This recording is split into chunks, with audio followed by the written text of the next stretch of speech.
Are the European Union and its common currency facing a crisis? What can and should be done? The EU is planning a new treaty called the European Stability Mechanism, or ESM. A treaty of debt. Members of Parliament all have access to the draft legislation. The authorized capital stock shall be 700 billion euros. Question: why 700 billion? Where did that number come from? And by whom and on what basis was it calculated? ESM members hereby irrevocably and unconditionally undertake to pay on demand any capital call made on them within 7 days of receipt of such demand. Question: nothing really. That part is clear. If the ESM needs money, we have 7 days to pay. Taking normal bank processing times into account, that means we have 4 days to write a check. But what does irrevocably and unconditionally mean?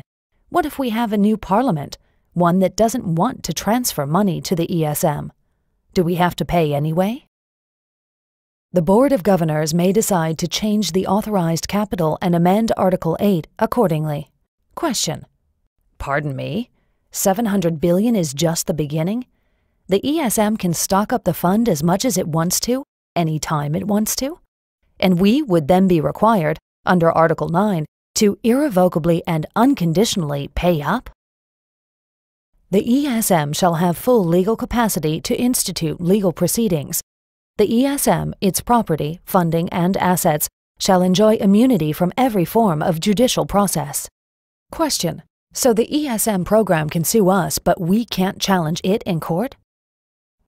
The property, funding, and assets of the ESM shall be immune from search, requisition, confiscation, expropriation, or any other form of seizure, taking, or foreclosure by executive, judicial, administrative, or legislative action. Question: immune from judicial action was covered in the last point, but this means neither our governments, nor our legislatures, nor any of our democratic laws have any effect on the ESM organization? That's a pretty powerful treaty.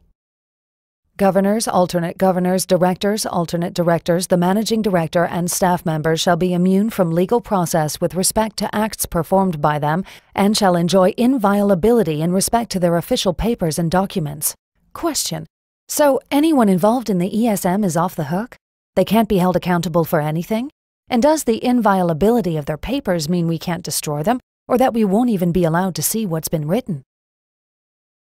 The treaty establishes a new intergovernmental organization to which we are required to transfer unlimited assets within 7 days if it so requests.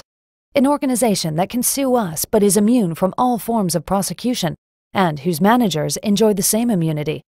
There are no independent reviewers and no existing laws apply. Governments cannot take action against it. Europe's national budgets in the hands of one single, unelected, intergovernmental organization? Is that the future of Europe?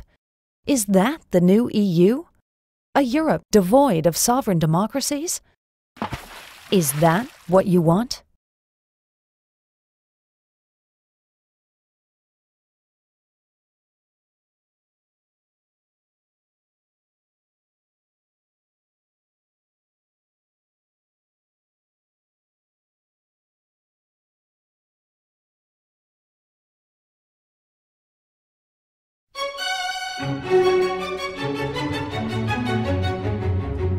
What is the most commonly used word in association with the euro? No, it's not failure, though it could be. No, it's stability, isn't it? A decade ago, everybody said, once we've got the euro currency, it will bring us stability. Well, I would suggest a decade on, what it has brought is chaos, discord and misery for millions.